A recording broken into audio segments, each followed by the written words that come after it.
Assalamualaikum warahmatullahi wabarakatuh. Salam sejahtera untuk kita semua. Om Swastiastu, Namo Buddhaya, salam kebajikan, salam Pancasila. Perkenalkan, nama saya Elfrida Desiderata Naihati SEMM, NIDN 0023058801. Jabatan akademik saya Asisten Ahli Program Studi Manajemen Fakultas Ekonomi dan Bisnis Universitas Timur. Konsentrasi keilmuan saya adalah manajemen sumber daya manusia. Sebagai seorang dosen, saya melaksanakan Tridharma perguruan tinggi, yakni pendidikan dan pengajaran, penelitian dan pengabdian kepada masyarakat. Untuk Dharma pendidikan dan pengajaran, mata kuliah yang saya ampuh selama menjadi dosen yakni Manajemen Sumber Daya Manusia 1, Pengantar Manajemen, Perilaku Keorganisasian, Seminar Manajemen, Manajemen Sumber Daya Manusia 2, Bank dan Lembaga Keuangan lainnya, Evaluasi Kinerja, Ekonomi Manajerial, Ekonomi Internasional, dan Perekonomian Indonesia. Semua mata kuliah yang saya sebutkan ini adalah mata kuliah wajib pada program studi manajemen Fakultas Ekonomi dan Bisnis Universitas Timur dan semuanya linear dengan keilmuan saya. Dalam video ini, saya tidak mendeskripsikan secara detail semua mata kuliah yang pernah saya ampuh. Namun, saya akan fokus mendeskripsikan salah satu mata kuliah yakni mata kuliah Manajemen Sumber Daya Manusia 2 yang dilengkapi dengan video pembelajaran di kelas dengan menerapkan pendekatan pembelajaran yang komprehensif dan berorientasi pada pencapaian kompetensi mahasiswa. Mata kuliah Manajemen Sumber Daya Manusia 2 merupakan bagian dari mata kuliah inti pada program studi manajemen yang dirancang untuk membekali mahasiswa dengan pengetahuan, keterampilan, dan sikap profesional dalam bidang pengelolaan sumber daya manusia di lingkungan organisasi. Yang pertama, deskripsi mata kuliah. Bahan kajian mata kuliah Manajemen Sumber Daya Manusia 2 meliputi kedudukan manajemen sumber daya manusia dalam organisasi, strategi keunggulan manajemen sumber daya manusia, kepemimpinan, motivasi, hubungan industrial, perilaku dan konflik organisasi, membangun produktivitas dan pengembangan kecerdasan emosi di lingkungan kerja, serta isu-isu kontemporer dalam bidang manajemen sumber daya manusia. Materi dikembangkan berdasarkan rencana pembelajaran semester atau RPS yang disesuaikan dengan perkembangan dunia kerja. Yang kedua, kemampuan yang diharapkan. Setelah mengikuti mata kuliah ini, mahasiswa diharapkan mampu yang pertama, menjelaskan pengertian organisasi, unsur-unsur organisasi, unsur-unsur manajemen sumber daya manusia, pentingnya manajemen sumber daya manusia dalam organisasi. Yang kedua, dapat menjelaskan konsep model insani, kompetensi sumber daya manusia, dan model strategi pengembangan sumber daya manusia. Yang ketiga, dapat menjelaskan pengertian dan teori-teori kepemimpinan. Yang keempat, dapat menjelaskan pengertian motivasi dan teori-teori motivasi. Yang kelima, dapat menjelaskan teori hubungan industrial Pancasila, hubungan industrial Pancasila, dan sarana-sarana kelembagaan yang utama dalam pelaksanaan hubungan industrial. Yang keenam, dapat menjelaskan tentang pengertian perilaku keorganisasian, pengertian konflik, dan sikap serta perilaku kerja. Yang ketujuh, dapat menjelaskan konsep produktivitas kerja, faktor-faktor yang mempengaruhi produktivitas kerja, penilaian dan pengukuran kerja, strategi meningkatkan produktivitas dan manajemen perubahan. Yang kedelapan, dapat menjelaskan kecerdasan emosi untuk memotivasi diri, kecerdasan emosi untuk membangun hubungan kerja, kecerdasan emosi untuk pemecahan masalah, dan kecerdasan emosi untuk pencapaian sukses pribadi dan kerja. Penyampaian materi dilakukan dengan pembelajaran konvensional atau pembelajaran tatap muka face-to-face learning. Metode pembelajaran yang digunakan mencakup ceramah atau penyajian materi oleh dosen, presentasi kelompok, diskusi kelas, dan studi kasus terkini. Setiap pertemuan dirancang secara sistematis, dimulai dengan pengantar topik, pembahasan materi inti, diskusi aktif, dan penugasan yang merangsang kemampuan berpikir kritis mahasiswa. Interaksi dalam proses pembelajaran dibangun melalui diskusi kelas, kerja kelompok, presentasi, serta kegiatan simulasi seperti gaya kepemimpinan. Saya juga menyediakan waktu khusus untuk bimbingan akademik, baik secara langsung maupun melalui media komunikasi daring. Dengan demikian, hubungan pembelajaran bersifat dua arah dan mendorong mahasiswa untuk aktif dan bertanggung jawab terhadap proses belajarnya. Penilaian dilakukan secara berkelanjutan dengan mengacu pada teknik dan indikator yang telah ditetapkan. Komponen penilaian terdiri dari 1. Tugas individu atau kelompok dengan bobot penilaian 15%, ujian tengah semester atau UTS bobot penilaian 30%, ujian akhir semester atau UAS bobot penilaian 30%, partisipasi dan kehadiran bobot penilaian 15%, dan kuis bobot penilaian 10%. Indikator penilaian mencakup penguasaan konsep, kemampuan analisis, kerjasama tim, keterampilan komunikasi, serta penerapan solusi terhadap kasus-kasus nyata di bidang manajemen sumber daya manusia. Saya meyakini bahwa pembelajaran yang bermutu lahir dari proses pengajaran yang terencana, interaktif, dan relevan dengan kebutuhan dunia kerja. Melalui mata kuliah ini, saya berusaha menciptakan ruang belajar yang mendorong mahasiswa untuk berpikir kritis, bertindak profesional, dan siap menghadapi tantangan manajerial di masa depan. Sebagai contoh implementasi pendekatan pembelajaran saya, berikut video pembelajarannya dengan topik yang dibahas adalah motivasi kerja. Baik, selamat sore semuanya. Selamat sore. Sejahtera untuk kita semua. Pertama-tama saya menyampaikan puji dan syukur karena pada sore hari ini kita semua dapat dikumpulkan di ruangan kuliah ini untuk melanjutkan perkuliahan. Sebelum kita memulai perkuliahan, saya mengundang kita semua untuk berdoa dan kita berdoa menurut ajaran kita masing-masing. Berdoa mulai.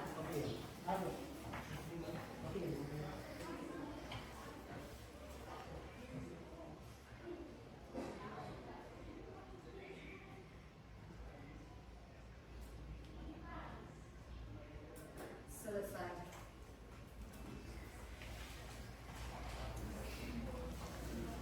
Baik adik-adik semua, pada sore hari ini kita melanjutkan perkuliahan kita dan kita akan bersama-sama membahas materi manajemen sumber daya manusia 2 dengan topik motivasi kerja.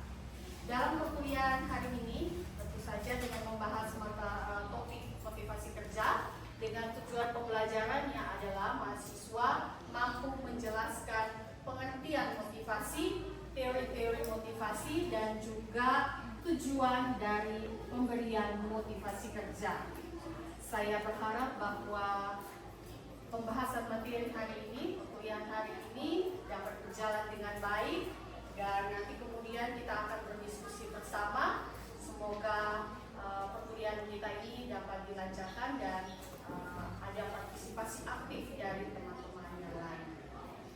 Dengan tidak memperpanjang waktu kata, saya langsung saja berikan kesempatan untuk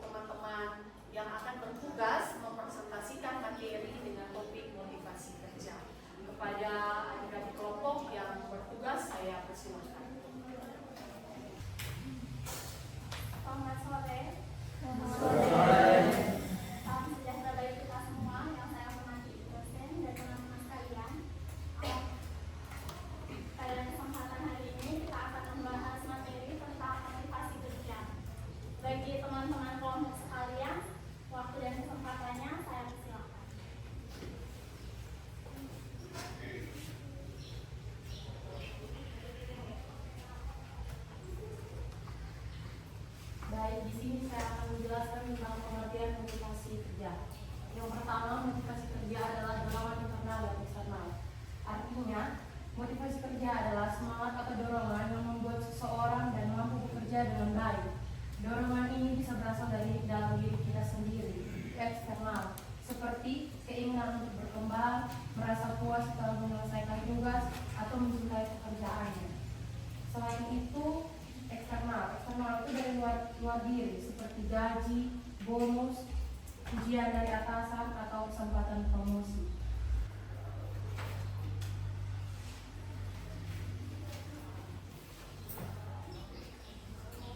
Berikut adalah jenis-jenis motivasi. Jenis-jenis motivasi dibagi menjadi dua, yaitu yang pertama, motivasi intrinsik. Motivasi intrinsik yaitu berasal dari dalam diri sendiri, seperti minat, nilai, dan kepuasan. Motivasi yang bersifat intrinsik adalah manakala sifat pekerjaan itu sendiri yang membuat seseorang termotivasi. Orang tersebut mendapat kepuasan dengan melakukan pekerjaan tersebut, bukan karena rangsangan lain seperti status ataupun uang, atau bisa juga dikatakan sebagai melakukan hobinya. Yang kedua itu motivasi ekstrinsik, yang berasal dari faktor luar atau gaji, penghargaan, dan promosi. Motivasi ekstrinsik adalah manakala elemen-elemen dari luar pekerjaan yang melekat di pekerjaan tersebut menjadi faktor utama yang membuat seseorang termotivasi, seperti status ataupun kompensasi.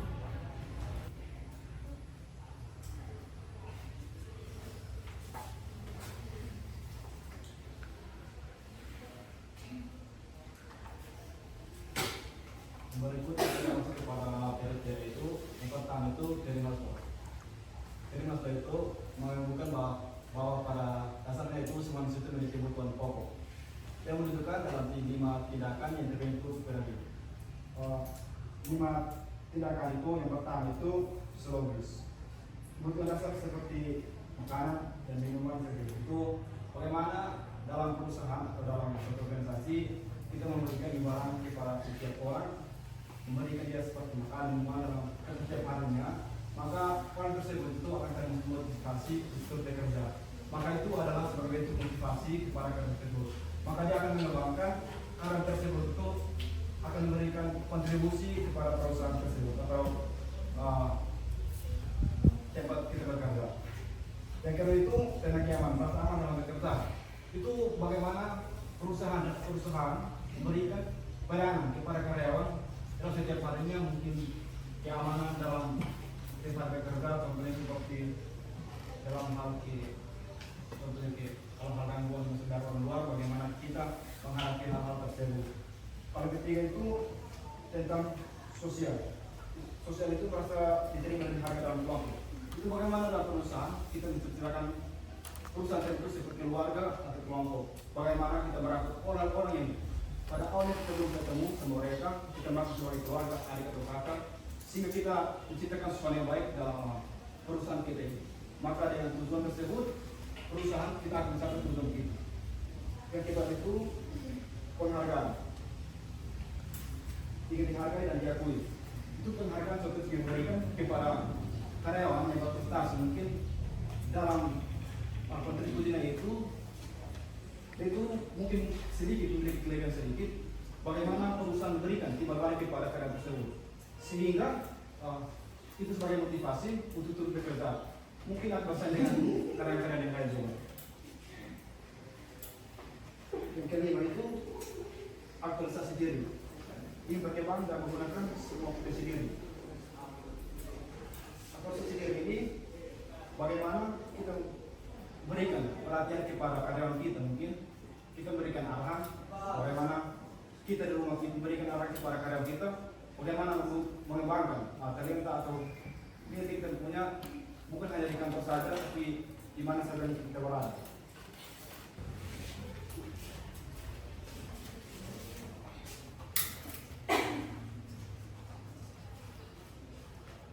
Oke baik teman-teman, jadi yang berikut kita masuk di dampak motivasi terhadap kinerja. Di situ ada 5 dampak. Yang pertama itu produktivitas meningkat.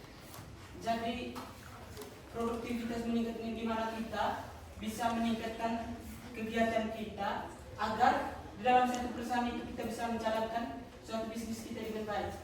Yang kedua itu loyalitas dan kepuasan kerja tinggi. Jadi di mana karyawan itu mempunyai loyalitas dan kepuasan yang tinggi agar dalam suatu perusahaan itu bisa maksimalkan dia punya pekerjaan agar perusahaan itu bisa berjalan dengan baik. Yang ketiga itu turnover rendah. Dan yang keempat itu iklim kerja yang positif. Jadi di mana kita memiliki iklim kerja yang positif agar dalam sebuah perusahaan kita itu bisa berjalan dengan baik. Dan yang kelima itu inovasi dan kreativitas tumbuh. Di dalam perusahaan harus ada kreativitas agar perusahaan kita bisa tumbuh dan penuh semangat yang tinggi. Kita lanjut yang slide yang berikut yaitu cara meningkatkan motivasi kerja. Di situ ada 5 motivasi kerja. Yang pertama itu ciptakan lingkungan kerja yang positif. Yang kedua, berikan penghargaan dan apresiasi. Yang ketiga, libatkan karyawan dalam pengambilan keputusan. Yang keempat, pelatihan dan pengembangan diri. Dan yang kelima, komunikasi yang terbuka. Terima kasih kepada teman-teman presentator yang sudah memaparkan materinya dengan jelas dan menarik. Berikutnya kita masuk ke sesi diskusi. Bagi teman-teman yang mau bertanya bisa melancurkan tangan.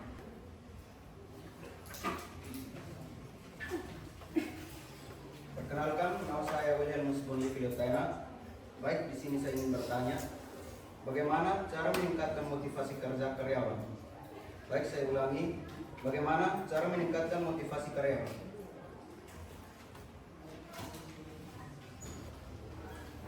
Baik, perkenalkan nama lengkap saya Paula Tolong. Di sini saya akan bertanya dengan pertanyaan, apa tantangan terbesar dalam menjaga motivasi kerja jangka panjang dan bagaimana cara untuk mengatasi hal tersebut? Saya ulangi, apa tantangan terbesar dalam menjaga motivasi kerja jangka panjang dan bagaimana cara untuk mengatasi hal tersebut?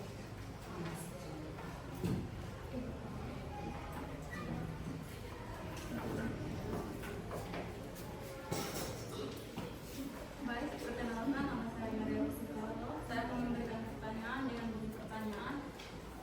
Bagaimana motivasi kerja lebih baik dibangun oleh faktor internal atau intrinsik dan eksternal atau ekstrinsik? Jelaskan dengan contoh nyata.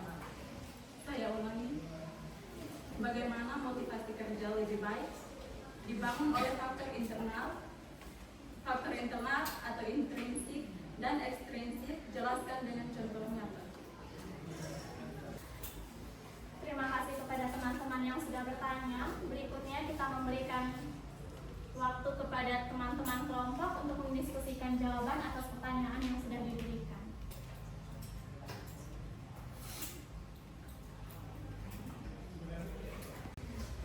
Terima kasih atas waktu dan kesempatan yang sudah diberikan. Berikutnya kita akan mendengar jawaban dari kelompok atas pertanyaan yang sudah diberikan. Dari teman Buni dengan bunyi pertanyaan, bagaimana cara meningkatkan motivasi kerja karyawan? Dalam meningkatkan motivasi kerja karyawan, ada beberapa cara, yaitu yang pertama, memberikan penghargaan atau insentif. Yang kedua, menciptakan lingkungan kerja yang positif. Yang ketiga, menyediakan pelatihan dan pengembangan karir. Yang keempat, menjalin komunikasi yang terbuka antara atasan dan bawahan. Terima kasih atas jawaban yang diberikan. Jawaban diterima.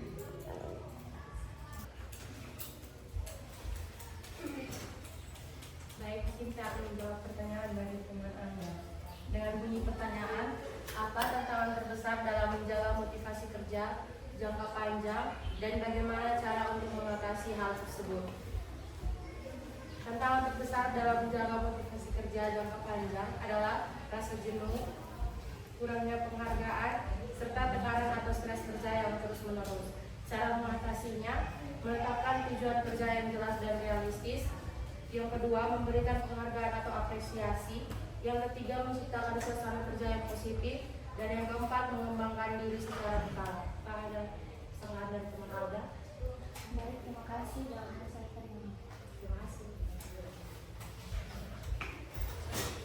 Ini saya akan menjawab pertanyaan dari teman Sri dengan bunyi pertanyaan, bagaimana motivasi kerja lebih baik di bagian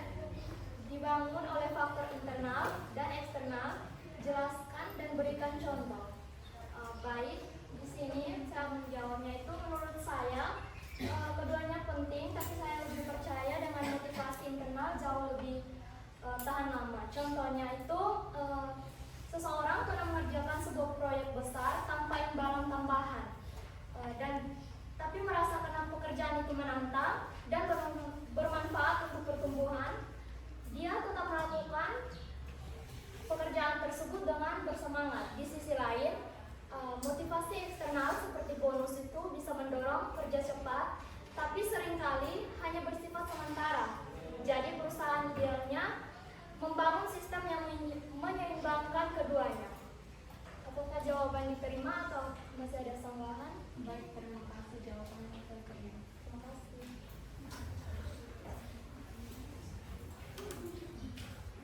Terima kasih atas pertanyaan dan jawaban yang sudah diberikan. Atas materi hari ini bisa disimpulkan bahwa motivasi kerja sangat penting karena menjadi pendorong utama seseorang dalam meningkatkan semangat kerja, meningkatkan produktivitas, dan mencapai tujuan organisasi.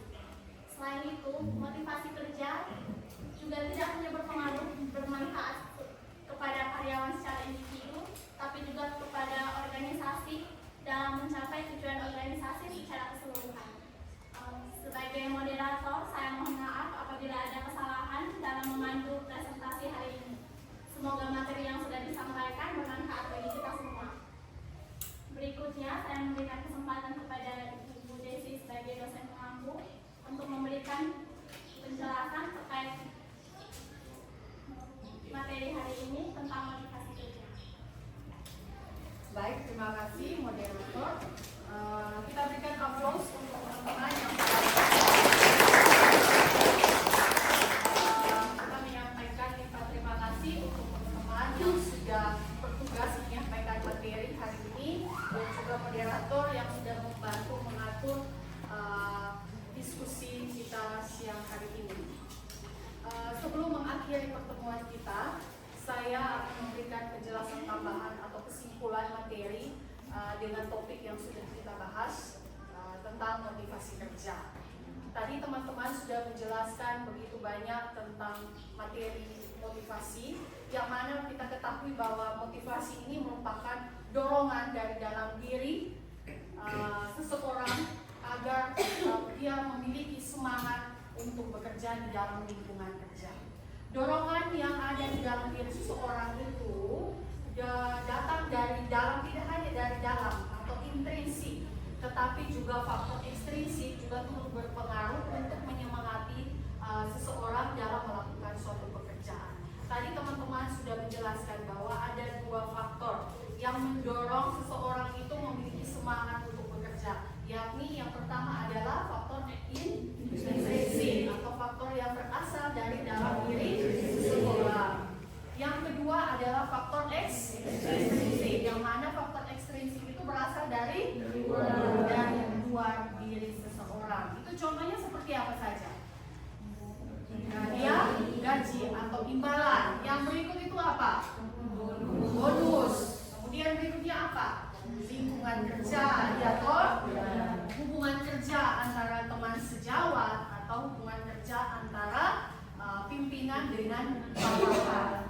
Kemudian masih ada lagi faktor-faktor ekstrinsik lainnya itu seperti apa? Promosi jabatan, ya toh? Nah, itu faktor-faktor tersebut merupakan faktor pendorong yang bisa mempengaruhi seseorang agar lebih bersemangat atau termotivasi di dalam melakukan sebuah pekerjaan.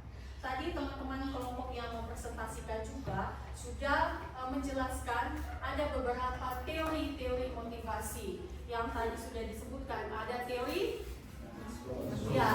Abraham Maslow yang dikenal dengan teori hierarki kebutuhan. Yang kedua adalah teori apa? Teori Herzberg. Yang ketiga adalah teori apa? Teori apa? Teori McClelland. Ya toh? Ya, jadi ada tiga teori motivasi. Ya, tiga teori motivasi yang tadi teman-teman sudah jelaskan. Artinya bahwa dari tiga teori motivasi ini dapat dijelaskan bahwa kebutuhan dasar seseorang atau kebutuhan dasar manusia itu mulai dari yang paling dasar yaitu kebutuhan fisiologis, ya toh? Kebutuhan fisiologis yaitu kebutuhan makan minum, ya toh, tempat tinggal yang bersifat fisiologis itu harus terpenuhi. Kemudian kebutuhan yang paling atas adalah kebutuhan akan apa? Aktualisasi diri. Jadi ini beberapa teori-teori motivasi. Motivasi ini mampu meningkatkan produktivitas yang tadi sudah dijelaskan oleh teman-teman. Ada banyak manfaat dari motivasi yang diberikan, baik itu motivasi yang berasal dari dalam diri dan juga motivasi yang diperoleh dari luar diri seseorang. Yang tentu saja ini dapat meningkatkan produktivitas, kepuasan kerja, loyalitas atau kesetiaan seseorang dalam bekerja, serta menciptakan hubungan yang kondusif di dalam lingkungan kerja. Oleh karena itu, ya seorang pimpinan itu harus bisa memberikan dorongan-dorongan atau dukungan-dukungan kepada para bawahan sehingga bawahan dapat menjalankan tugas dengan motivasi yang tinggi atau dengan semangat yang tinggi. Semakin banyak motivasi itu datang dari pimpinan atau motivasi datang dari teman-teman sejawat, tentu akan berdampak baik pada lingkungan kerja atau peningkatan produktivitas kerja. Nah, faktor-faktor tersebut, terutama faktor motivasi yang diperoleh seseorang itu dapat mempengaruhi tingkat produktivitasnya. Jadi motivasi kerja seperti yang tadi sudah disimpulkan oleh teman-teman kelompok dan juga oleh moderator, bahwa kunci seseorang dapat bersemangat dalam bekerja atau fokus dan juga bisa loyal dan komitmen dengan pekerjaan, kuncinya itu adalah dengan pemberian motivasi, motivasi ekstrinsik dan juga motivasi intrinsik. Ini beberapa kesimpulan yang dapat saya sampaikan terkait dengan topik yang kita bahas hari ini tentang motivasi kerja. Demikian perkuliahan kita hari ini. Semoga materi yang sudah disampaikan dapat dipahami dan juga bermanfaat dalam pengembangan pengetahuan adik-adik semua. Jangan lupa materi yang tadi sudah kita bahas, direview, dipelajari kembali di rumah sehingga materi-materi yang dibahas itu lebih semakin paham. Marilah kita berdoa sebelum mengakhiri pertemuan kita hari ini, dan kita berdoa sesuai dengan acara kita masing-masing. Berdoa mulai.